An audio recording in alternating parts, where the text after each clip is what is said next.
നമസ്കാരം. കേരളം ഏറ്റവും ദീർഘകാലം ഒറ്റയടിക്ക് ഭരിച്ച മുഖ്യമന്ത്രി പിണറായി വിജയനാണ്. അതുപോലെ തന്നെ കേരളത്തിലെ മുഖ്യമന്ത്രിമാരിൽ ഏറ്റവും അധികം വിദേശയാത്ര നടത്തിയ മുഖ്യമന്ത്രിയും പിണറായി വിജയൻ തന്നെയാണ്. കഴിഞ്ഞ 10 വർഷത്തിനിടെ അദ്ദേഹം സന്ദർശിച്ചത് 17 വിദേശ രാജ്യങ്ങളാണ്. ഈ രാജ്യങ്ങളിലേക്ക് അദ്ദേഹം സഞ്ചരിച്ചത് 30 തവണയാണ്. 30 വിദേശ സന്ദർശനങ്ങൾ നടത്തിയിട്ടുണ്ട്. ഇതിൽ 17 രാജ്യങ്ങളിലേക്കാണ് അദ്ദേഹം പലതവണയായി സന്ദർശനം നടത്തി. ഇത് സംബന്ധിച്ച കണക്കുകൾ ആവശ്യപ്പെട്ടുകൊണ്ട് ഒരാൾ നൽകിയ വിവരാവകാശ അപേക്ഷയിൽ പൊതുഭരണ വകുപ്പ് അതിൻ്റെ വിശദാംശങ്ങൾ പുറത്തുവിട്ടിരിക്കുകയാണ്.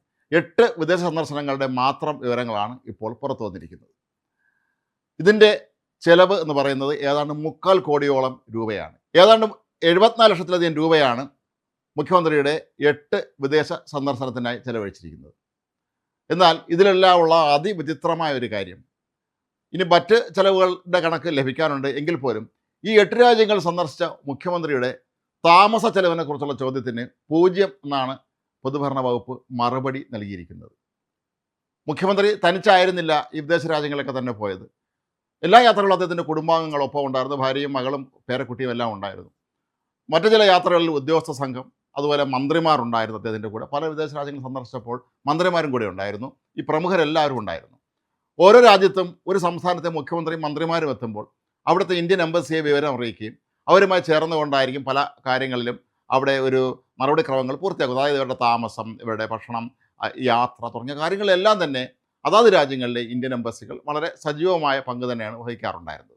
ഇവിടെ വരുന്നൊരു ചോദ്യം, ഈ 8 രാജ്യങ്ങളിലെ സന്ദർശനത്തിൻ്റെ കണക്ക് പുറത്തു വരുമ്പോൾ മുഖ്യമന്ത്രി പിണറായി വിജയനും സംഘവും എവിടെയാണ് രാത്രി താമസിച്ചത് എന്നുള്ളതാണ്. ഇവർ തെരുവിലാണോ രാത്രി അന്തി ഉറങ്ങിയതെന്ന് സ്വാഭാവികമായും നമ്മൾ സംശയിക്കേണ്ടി വരും. കാരണം ഈ 8 രാജ്യങ്ങളുടെ സന്ദർശനത്തിൻ്റെ കണക്ക് 3/4 കോടി എന്നുള്ളത് പുറത്തു വരുമ്പോൾ ഇത് താമസ ചെലവ് മാത്രം 0 എന്ന് കാണിക്കുന്നത് എന്തുകൊണ്ടാണെന്ന് ഇനിയും മനസ്സിലാക്കാൻ കഴിഞ്ഞിട്ടില്ല.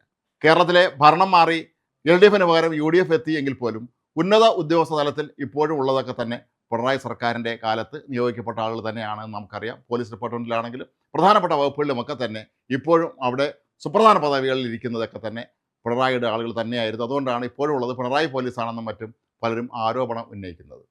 ഒരുപക്ഷെ അവരാരെങ്കിലും തന്നെ ആയിരുന്നോ ഇത്തരത്തിലുള്ള ഈ ഒരു കണക്ക് പുറത്തുവിടാൻ വിസമ്മതിക്കുന്നത് എന്ന് നമ്മൾ സ്വാഭാവികമായി സംശയിക്കേണ്ടി വരും. മാത്രമല്ല, മുഖ്യമന്ത്രി പിണറായി വിജയനും അദ്ദേഹത്തിൻ്റെ സംഘാംഗങ്ങളും ഈ രാജ്യങ്ങളിലൊക്കെ തന്നെ സന്ദർശനത്തിന് പോകുമ്പോൾ അവിടുത്തെ ഏറ്റവും മുന്തിയ ഹോട്ടലുകളിലാണ് താമസിച്ചിരുന്നത് എന്നുള്ള വാർത്തകൾ നേരത്തെ തന്നെ പുറത്തു വന്നിരുന്നു. അതായത് ഒരു 7 സ്റ്റാർ പദവിയൊക്കെ ഉള്ള, ഓരോ ദിവസം അവിടെ താമസിക്കുന്നതിന് ലക്ഷക്കണക്കിന് രൂപ വാടക നൽകേണ്ട തരത്തിലുള്ള വൻകിട ഹോട്ടലുകളിലാണ് മുഖ്യമന്ത്രി സംഘാംഗങ്ങളും താമസിച്ചിരുന്നത് എന്നാണ് അന്ന് റിപ്പോർട്ടുകൾ പുറത്തു വന്നിരുന്നത്. ഒരുപക്ഷെ അതിൻ്റെ യഥാർത്ഥ കണക്കുകൾ പുറത്തു വിട്ടാൽ കേരളത്തിലെ ജനങ്ങൾ ശരിക്കും അന്തം വിട്ടു പോകും എന്നുള്ളൊരു കാരണം കൊണ്ട് തന്നെയാണോ ഈ കണക്കുകൾ പുറത്തുവിടാൻ പൊതുഭരണ വകുപ്പ് ഇനിയും തയ്യാറാകാത്തത് എന്നുള്ള സ്വാഭാവികമായ ചോദ്യം ഇവിടെ വരുന്നുണ്ട്. ഏതായാലും ഈ ഒരു മറുപടിക്കെതിരെ അപ്പീൽ നൽകാൻ തന്നെയാണ് വിവരാവകാശ പ്രകാരം ചോദ്യം ചോദിച്ച വ്യക്തി ഇപ്പോൾ തീരുമാനിച്ചിട്ടുമുള്ളത്. നിരവധി മുഖ്യമന്ത്രിമാർ കേരളം ഭരിച്ചിട്ടുണ്ട്. അതിൽ കമ്മ്യൂണിസ്റ്റ് ആചാര്യന്മാരുണ്ട്, കോൺഗ്രസ്സുകാരുണ്ട്, CPIക്കാരുണ്ട്, പലരുമുണ്ട്. ഇവരൊക്കെ തന്നെ പരമാവധി കുറച്ച് വിദേശയാത്ര നടത്തിയ വ്യക്തികളാണെന്നാണ് നമ്മൾ മനസ്സിലാക്കേണ്ടത്. 1957 ഐക്യ കേരള രൂപം കൊണ്ടതിന് ശേഷം മുഖ്യമന്ത്രിയായ EMS നമ്പൂതിരിപ്പാട് 1967 മുഖ്യമന്ത്രിയായിരിക്കുമ്പോൾ അദ്ദേഹം ചികിത്സയ്ക്കായി അന്നത്തെ കിഴക്കൻ ജർമ്മനിയിലേക്ക്, അതായത് ഇന്ന് പടിഞ്ഞാറ് ജർമ്മനിയെല്ലാം ഒരു ജർമ്മനിയായി മാറിക്കഴിഞ്ഞു. അന്ന് കിഴക്കൻ ജർമ്മനി ഭരിച്ചിരുന്നത് കമ്മ്യൂണിസ്റ്റ് നേതാക്കന്മാരായിരുന്നു. കമ്മ്യൂണിസ്റ്റ് രാജ്യമായിട്ടാണ് കിഴക്കൻ ജർമ്മനി അറിയപ്പെട്ടിരുന്നത്. അങ്ങനെ EMS ചികിത്സയ്ക്കായി അവിടെ പോയിട്ടുണ്ട്. അച്യുതമേനോൻ മുഖ്യമന്ത്രിയായിരുന്ന കാലത്ത് റഷ്യയിൽ അദ്ദേഹം ചികിത്സയ്ക്കായി പോയിട്ടുണ്ടായിരുന്നു. ബട്ട് റഷ്യയിൽ ഒരു CPI നേതാവ് കൂടിയായിരുന്ന അന്നത്തെ മുഖ്യമന്ത്രി അച്യുതമേനോൻ ചികിത്സയ്ക്ക് പോകുമ്പോൾ അതിനുള്ള എല്ലാ സംവിധാനങ്ങളും റഷ്യൻ സർക്കാർ തന്നെ ഒരുക്കിയിരിക്കാനാണ് സാധ്യത. കാരണം CPIയും സോവിയറ്റ് യൂണിയനും തമ്മിൽ ഏറ്റവും മികച്ച ബന്ധമാണ് ഉണ്ടായിരുന്നത്. ഒരുപക്ഷെ അദ്ദേഹത്തിൻ്റെ അവിടെയുള്ള താമസത്തിൻ്റെ ചിലവൊക്കെ തന്നെ ആ റഷ്യൻ സർക്കാർ തന്നെയാണോ വഹിച്ചിരുന്നത് എന്ന് സ്വാഭാവികമായും നമ്മൾ ചിന്തിക്കേണ്ടി വരും. കരുണാകരൻ അദ്ദേഹത്തിന് കാറപകടം ഉണ്ടായി ചികിത്സയ്ക്കായി മാത്രമാണ് അമേരിക്കയിലേക്ക് പോയത്. ആന്റണി കേരളത്തിൻ്റെ മുഖ്യമന്ത്രി ആയിരുന്ന സമയത്ത് അദ്ദേഹം വിദേശ രാജ്യങ്ങളിലൊന്നും പോയതായി നമുക്കറിയില്ല.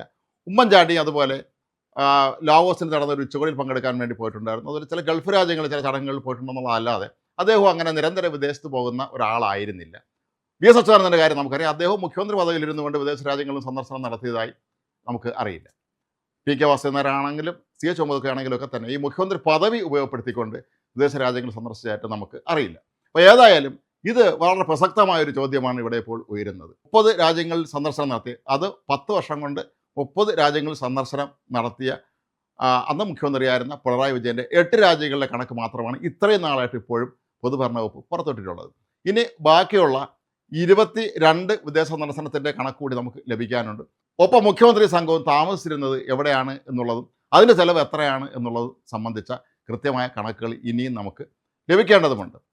മുഖ്യമന്ത്രി ഇതിൽ തന്നെ 4 തവണ അമേരിക്കയിൽ സന്ദർശനം നടത്തി അദ്ദേഹത്തിൻ്റെ ചികിത്സാർത്ഥമാണ്. അത് നമുക്ക് അംഗീകരിക്കാം. നമ്മുടെ സംസ്ഥാനത്തെ മുഖ്യമന്ത്രി പൊതുവെ പ്രസംഗത്തിൽ അമേരിക്കയെ എപ്പോഴും വിമർശിക്കുമെങ്കിലും നിസാര അസുഖം വന്നാൽ പോലും അമേരിക്കയിൽ ചികിത്സയ്ക്ക് പോകുന്നവരാണ് നമ്മളെ ഇടതുപക്ഷ നേതാക്കൾ എന്നുള്ളത് കൊണ്ട് തന്നെ പിണറായി വിജയനും അമേരിക്കയിലേക്ക് ചികിത്സയ്ക്ക് പോയതിൽ അദ്ദേഹത്തെ നമുക്ക് കുറ്റം പറയാൻ കഴിയുകയില്ല. 2018 പിണറായി വിജയൻ നടത്തിയ ഒരു അമേരിക്കൻ യാത്ര സ്വകാര്യ സന്ദർശനമാണ് എന്നാണ് ഔദ്യോഗിക രേഖകളുള്ളത് എങ്കിലും അതിന് യാത്രാ ചെലവായി 3,80,000 രൂപ ചെലവഴിച്ചിരിക്കുന്നതായി സർക്കാർ ഖജനാവിൽ നിന്ന് ചെലവഴിച്ചിരിക്കുന്നതായിട്ടാണ് ഈ കണക്കുകൾ കാണാൻ കഴിയുന്നത്. ഇവിടെ വരുന്നൊരു ചോദ്യം, പിണറായി വിജയൻ ചികിത്സാർത്ഥം അമേരിക്കയിലോ മറ്റോ പോകുമ്പോൾ അവിടെ നിന്ന് യാതൊരു തരത്തിലുമുള്ള മറ്റ് സഹായങ്ങൾ നമ്മുടെ രാജ്യത്തിന് ലഭിക്കാൻ സാധ്യതയില്ല. പക്ഷേ മറ്റ് അനവധി രാജ്യങ്ങളിലേക്ക് പിണറായി വിജയൻ സംഘവും നടത്തിയ യാത്രകൾ നമുക്ക് ഓർമ്മയുണ്ട്. ഏതെല്ലാം രാജ്യങ്ങളിൽ പോയിരുന്നു. അവിടെ അവർ പല സ്ഥാപനങ്ങളും കാണാൻ പോയിരുന്നു. ആ പദ്ധതികളൊക്കെ തന്നെ അതേപടി ഇന്ത്യയിലും അല്ലെങ്കിൽ കേരളത്തിൽ നടപ്പാക്കും എന്നൊക്കെ അന്ന് നിരന്തരം പ്രഖ്യാപിച്ചിരുന്നുവെങ്കിലും ഒരു പദ്ധതി പോലും ഈ വിദേശ സന്ദർശനത്തിൻ്റെ ഫലമായി കേരളത്തിലേക്ക് അദ്ദേഹത്തിനോ കൂടെ പോയ മന്ത്രിമാരിൽ ഒരാൾക്ക് പോലുമോ കൊണ്ടുവരാൻ കഴിഞ്ഞിട്ടില്ല എന്നുള്ള കാര്യവും ഇവിടെ ശ്രദ്ധേയമാണ്. അപ്പോൾ ഇങ്ങനെ നോക്കുമ്പോൾ മുഖ്യമന്ത്രി എന്നുള്ള പദവി ഉപയോഗിച്ചുകൊണ്ട് പരമാവധി വിദേശ രാജ്യങ്ങളിൽ സഞ്ചരിച്ച് അവിടെ അത് വിമാനക്കൂലി നമുക്കറിയാം, മുഖ്യമന്ത്രിയൊക്കെ ഏറ്റവും വില കൂടിയ ക്ലാസ്സിലായിരിക്കും വിദേശ രാജ്യങ്ങളിലേക്ക് വിമാനത്തിൽ പറന്നിട്ടുണ്ടാവുക, അവിടുത്തെ വൻകിട ഹോട്ടലിൽ താമസിച്ചിട്ടുണ്ടായിരിക്കുക. അതുപോലെ അവരുടെ മറ്റ് കാര്യങ്ങളുമൊക്കെ തന്നെ സർക്കാർ ചെലവിൽ നടന്നു എന്നതിനാണ് നമ്മൾ ഇതിൽ നിന്ന് മനസ്സിലാക്കാൻ കഴിയുന്നത്. 8 രാജ്യങ്ങളിലേക്ക് മാത്രം പോയതിൻ്റെ കണക്ക് പുറത്തു വരുമ്പോൾ അത് താമസ ചെലവ് ഒഴികെ തന്നെ ഈ 3/4 കോടിയോളം രൂപ ചിലവായി എങ്കിൽ ഇനി ബാക്കി 22 രാജ്യങ്ങളിലേയും കൂടെ കണക്ക് വരുമ്പോൾ അത് എത്രയായിരിക്കുമെന്ന് നമുക്ക് ഊഹിക്കാൻ കഴിയും. മാത്രവുമല്ല ഇവരുടെ താമസത്തിൻ്റെ ചിലവ്, ഇവരെവിടെയാണ് താമസിച്ചിരുന്നത് എന്ന് അറിയാൻ അല്ലെങ്കിൽ നമ്മളെ അറിയിക്കാൻ സർക്കാർ ബാധ്യസ്ഥരാണ്. കാരണം ഇവർ പൊതുപ്രവർത്തകരാണ്. പൊതുഖജനാവിൽ നിന്നുള്ള പണം ഉപയോഗിച്ചുകൊണ്ട് തന്നെയാണ് ഇവർ വിദേശ രാജ്യങ്ങളിലേക്ക് യാത്ര ചെയ്തത്.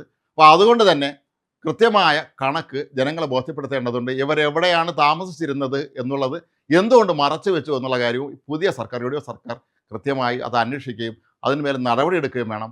മാത്രവുമല്ല ഈ മുഴുവൻ രാജ്യങ്ങളിലേക്കും ഇവർ പോയി 17 രാജ്യങ്ങളിൽ 30 തവണ സന്ദർശനം നടത്തിയപ്പോൾ ഇവർ താമസിച്ചിരുന്നത് എവിടെയാണെന്നും അതിൻ്റെ ചിലവ് എത്രയാണെന്നും ഏത് ഹോട്ടലിലാണ് താമസിച്ചിരുന്നത് എന്നുള്ളത് സംബന്ധിച്ച കൃത്യമായ കണക്ക് തന്നെ പുറത്തു വിടണം. കാരണം കഴിഞ്ഞ 10 വർഷമായി ഇവർ നടത്തിക്കൊണ്ടിരുന്ന പല ക്രമക്കേടുകളുടെയും കഥകൾ ഇപ്പോൾ പുറത്തു വരുന്ന ഒരു കാലഘട്ടമാണ്. അങ്ങനെ നമ്മുടെ മുഖ്യമന്ത്രിയും അദ്ദേഹത്തിൻ്റെ കുടുംബാംഗങ്ങളും മന്ത്രിമാരും എല്ലാം വിദേശ രാജ്യങ്ങളിലേക്ക് നടത്തിയ ഈ ഉല്ലാസ യാത്രകളുടെ കൃത്യമായ കണക്ക് തന്നെ ഈ നാട്ടിലെ ജനങ്ങൾക്ക് നൽകാൻ യുഡിഎഫ് സർക്കാരിനും കടമയുണ്ട്.